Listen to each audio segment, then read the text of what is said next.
اور آگے ایک اور قرآن پاک کی آیت کریمہ ہے جس کے اندر اللہ پاک نے ارشاد فرمایا، یا ایھا الذین آمنوا اتقوا اللہ وکونوا مع الصادقین، اے ایمان والو اللہ سے ڈرو اور سچے لوگوں کے ساتھ ہو جاؤ۔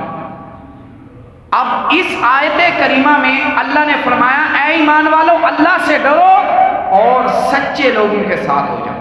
سچے لوگ کون ہیں؟ انبیاء کرام۔ سچے لوگ کون ہیں؟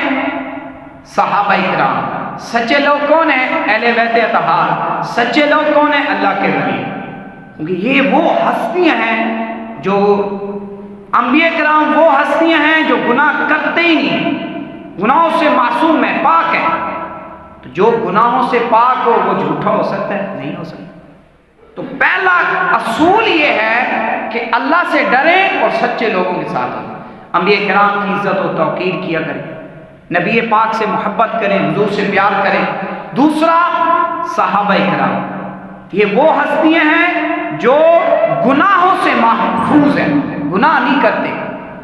اللہ پاک نے ان کو گناہوں سے محفوظ رکھا ہوا ہے۔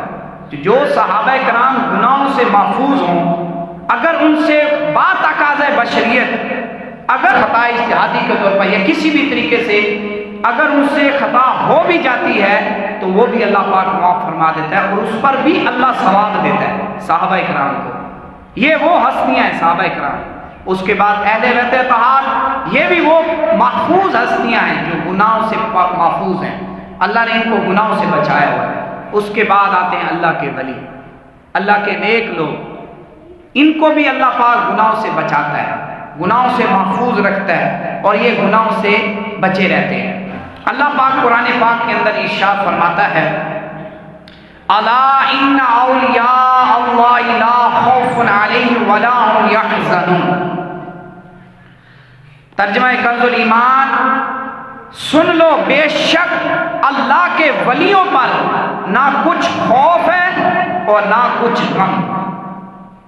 یہ قرآن پاک میں اللہ کے ولیوں کے بارے میں بیان کیا کہ اللہ کے ولیوں کی شان ہی ہے اور یہ سچے لوگ ہوتے ہیں اور سچے لوگوں کے ساتھ رہنے کا اللہ نے حکم دیا ہے۔ ہم کیا کرتے ہیں؟ ہم غلط کاروبار والے کے ساتھ رہیں گے، جو جھوٹ کا ساتھ غلط کاروبار کرتا ہے، کام کرتا ہے، اس کے ساتھ رہیں گے۔ ہم کیا کریں گے؟ ہم غلط لوگوں کے ساتھ دوستیاں لگائیں گے۔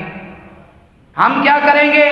ہم برے لوگوں کے ساتھ، شرابیوں کے ساتھ شرابی بیٹھے ہوں گے، جواریوں کے ساتھ دوستیاں ہوں گی، فلمیں ڈرامے دیکھنے والوں کے ساتھ دوستیاں ہوں گی۔